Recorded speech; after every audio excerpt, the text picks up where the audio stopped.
Hi అండి, నమస్తే. Welcome to Lakshmi's cooking. ఈరోజు నేను ఫిష్ బిర్యానీని ఎలా తయారు చేయాలో చూపిస్తున్నానండి. ముక్క చాలా సాఫ్ట్గా ఎక్కడ చెదిరిపోకుండా టేస్టీగా వచ్చిందండి. మరి ఫిష్ బిర్యానీ కోసం ఇక్కడ నేను ఒక 1 kg ఫిష్ని శుభ్రంగా క్లీన్ చేయించేసి ఇలా ముళ్ళు లేకుండా మీడియం పీసెస్ కింద కట్ చేయించి పెట్టుకున్నాను. ఇదంతా క్లీన్ చేస్తే మనకి ఇక్కడ 750 grams వరకు వచ్చింది. ఇలా మీడియం సైజ్ పీసెస్ అయితే బాగుంటాయి తినడానికి. ఇప్పుడు ఇలా క్లీన్ చేసిన ఫిష్ పీసెస్లోని 1/2 tablespoon పసుపు, అలాగే రుచికి సరిపడే అంత ఉప్పుని వేసుకొని ముక్కలన్నిటికీ బాగా పట్టించుకోవాలి. ఇలా బాగా పట్టించేసుకొని మూత పెట్టుకొని ఒక 20 minutes ఫ్రిడ్జ్లో పెట్టేసుకుందాం. ఇది మ్యారినేట్ అయ్యేలోపు ఇంకొక బౌల్ తీసుకుందామండి. ఈ బౌల్లోని ఒక 1/2 liter వరకు పెరుగుని యాడ్ చేసుకోవాలి. అలాగే ఒక 1/2 teaspoon పసుపు, ఈ పెరుగుకి సరిపడినంత ఉప్పుని వేసుకోవాలి. అలాగే కారం 1 teaspoon వేసుకోవాలి. బిర్యానీ మసాలా 1/2 teaspoon, అలాగే ధనియాల పొడి 1 teaspoon వేసుకొని ఇందులోకి ఫ్రెష్గా దంచి పెట్టుకున్న అల్లం వెల్లుల్లి పేస్ట్ 1 teaspoon వేసుకోవాలి. ఇందులోకి కట్ చేసి పెట్టుకున్న కొత్తిమీర అలాగే పుదీనాని వేసుకోవాలి. ఇవన్నీ వేసుకొని చేత్తో బాగా మిక్స్ చేసేసుకోవాలండి. మనకి ఒక 750 grams ఫిష్ పీసెస్కి 1/2 liter పెరుగు వరకు పడుతుందండి. ఇప్పుడు ఇదంతా మిక్స్ చేసుకొని మూత పెట్టేసి ఇది కూడా ఒక 20 minutes పక్కన పెట్టేసుకోవాలి. ఇక్కడ బిర్యానీ కోసం నేను రైస్ని తీసుకుంటున్నానండి. ఫిష్ పీసెస్ ఎంతైతే ఉన్నాయో అంతే క్వాంటిటీలో రైస్ కూడా తీసుకోవాలి. ఇక్కడ నేను రైస్ 1 kg వరకు తీసుకున్నానండి. ఇక్కడ బాస్మతి రైస్ని తీసుకుంటున్నాను కాబట్టి ముందుగానే నానబెట్టి పెట్టుకోవాలి. కాబట్టి ఇక్కడ నేను శుభ్రంగా 2-3 సార్లు కడిగేసి మళ్ళీ నీళ్లు పోసుకొని ఒక 30 minutes పాటు నానబెట్టుకుందాం. అప్పుడు బాస్మతి రైస్ బాగా ఉడుకుతుందండి. ఒక 20 minutes తర్వాత చూడండి, మ్యారినేట్ చేసుకున్న ఫిష్ పీసెస్ ఉన్నాయి కదా, అందులోకి ఒక ఎగ్ని కొట్టిపోసుకుందాం. ఎగ్ని వేసుకున్నాక శుభ్రంగా చేత్తో మొత్తం పీసెస్ అన్నిటికీ ఈ ఎగ్ పట్టేటట్టు బాగా కలిపేసుకోవాలి. ఇలా కలుపుకోవడం వల్ల ఫిష్ పీసెస్ అనేవి ఆయిల్లో ఫ్రై చేసేటప్పుడు విడిపోకుండా ఉంటాయి. ఇప్పుడు వీటిని ఫ్రై చేసుకుందామండి. ఆయిల్ పెట్టుకొని ఆయిల్ బాగా వేడయ్యాక ఈ ఫిష్ పీసెస్ని ఒక్కొక్కటిగా వేసేసుకోవాలి.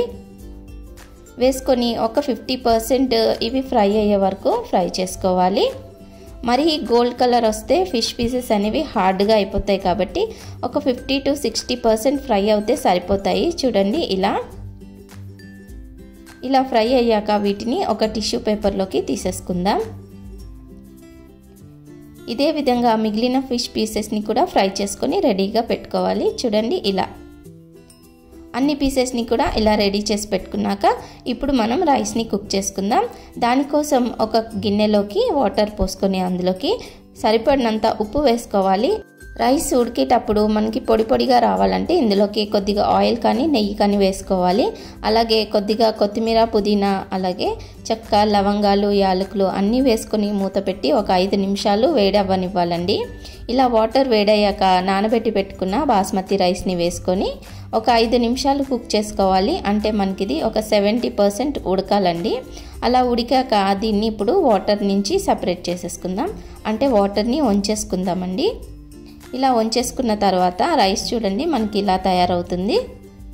ఇప్పుడు దీన్ని పక్కన పెట్టేసుకొని బిర్యానీ ఎందులో అయితే చేయాలనుకుంటున్నామో ఆ హండీని స్టవ్ మీద పెట్టేసుకొని దాంట్లోకి ఆయిల్ వేసుకోవాలి. నేను ఇక్కడ ఫిష్ పీసెస్ ఎందులో అయితే ఫ్రై చేసుకున్నానో ఆ ఆయిల్ వేసుకున్నానండి.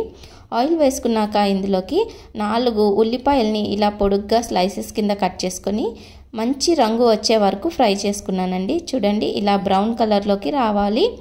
ఇలా బ్రౌన్ కలర్లోకి వస్తే బిర్యానీలో టేస్ట్ అనేది చాలా బాగుంటుంది. ఇలా ఫ్రై అయ్యాక ఇందులోకి మనం మసాలాలు కలిపి పెట్టుకున్న పెరుగుని ఇందులోకి వేసుకొని ఒక 2 నిమిషాలు ఇలా కలుపుకోవాలి. ఇప్పుడు ఇందులోంచి ఆయిల్ అనేది సెపరేట్ అవుతుందండి 2 నిమిషాల తర్వాత. చూడండి, ఇలా సెపరేట్ అయ్యాక ఇందులోకి ఫ్రై చేసి పెట్టుకున్న ఈ ఫిష్ పీసెస్ని వేసేసుకుందాం. ఫిష్ పీసెస్ వేసుకున్నాక కలుపుకోకూడదు, జస్ట్ అలాగా పైన ఇలా సర్దుకోవాలి. ఫిష్ అనేది చాలా డెలికేట్గా ఉంటుంది కాబట్టి ఇలా పైన సర్దేసుకొని ఇప్పుడు మనం ఒక 70% కుక్ చేసుకున్నాం కదా, ఆ రైస్ని దీని మీద వేసేసుకోవాలి. ఇప్పుడు రైస్ అంతా కూడా ఒక లెవెల్గా చేసేసుకొని దీని మీద ఇప్పుడు కలర్ కోసం నేను కొద్దిగా వాటర్లో పసుపు వేసుకొని ఇలా యాడ్ చేసుకుంటున్నానండి. ఫుడ్ కలర్ అవాయిడ్ చేయడం కోసం దీని మీదే కొద్దిగా పుదీనా అలాగే కొత్తిమీరను కూడా వేసుకొని 1 టీ స్పూన్ అంతా నెయ్యి వేసుకుందామండి. నెయ్యి వేసుకుంటే చాలా టేస్టీగా ఉంటుంది. అలాగే రైస్ కూడా అతుక్కోకుండా పొడి పొడిలాడుతూ వస్తుంది. ఇలా అన్నీ వేసేసుకున్నాక ఇప్పుడు దీని మీద మూత పెట్టేసుకొని ఫస్ట్ 5 నిమిషాలు హై ఫ్లేమ్లో పెట్టుకొని తర్వాత సిమ్లో పెట్టేసుకొని ఒక 20 మినిట్స్ అట్లానే వదిలేయాలండి. టోటల్గా మనకి 25 మినిట్స్ అయ్యాక ఒకసారి మూత తీసుకొని చెక్ చేసుకోవాలండి. ఇలా గరిట కానీ స్పూన్ పెట్టుకొని ఇలా చూసుకుంటే మనకి తేమ అనేది తగలకుండా వస్తే బిర్యానీ అనేది పర్ఫెక్ట్గా కుక్ అయిపోయినట్టు. చూడండి పొడి పొడిలాడుతూ ఎలా వచ్చిందో. ఇప్పుడు ఒక 5 నిమిషాలు మూత పెట్టుకొని పక్కన పెట్టేసుకొని తర్వాత సర్వ్ చేసుకోవాలండి. బిర్యానీ ఎప్పుడైనా కానీ వెంటనే కాకుండా అయిపోయాక ఒక 5-10 నిమిషాలు రెస్ట్ ఇచ్చాక తర్వాత సర్వ్ చేసుకోవాలండి. ఇప్పుడు ఒక ఎడ్జ్ నుంచి ఇలా తీసుకుంటే మనకి బిర్యానీ అనేది చూడండి ఎంత పొడి పొడిలాడుతూ ఎంత టేస్టీగా కలర్ఫుల్గా వచ్చిందో. బిర్యానీ అంటే చికెన్ మటన్తోనే కాకుండా ఫిష్తో కూడా ట్రై చేయొచ్చండి. చాలా టేస్టీగా వచ్చింది. ఫిష్ పీసెస్ కూడా ఎక్కడ కూడా చెదిరిపోకుండా ఎట్లా వేసామో అలాగే ఉన్నాయి. సాఫ్ట్గా బాగా ఉడికాయండి. అంతే టేస్టీగా కూడా ఉన్నాయి. మరి నేను చేసిన ఈ ఫిష్ బిర్యానీ రెసిపీ మీ అందరికీ కనుక నచ్చితే తప్పకుండా లైక్ చేయండి, షేర్ చేయండి, కామెంట్ చేసి నా ఛానల్ని సబ్స్క్రైబ్ చేసుకోండి.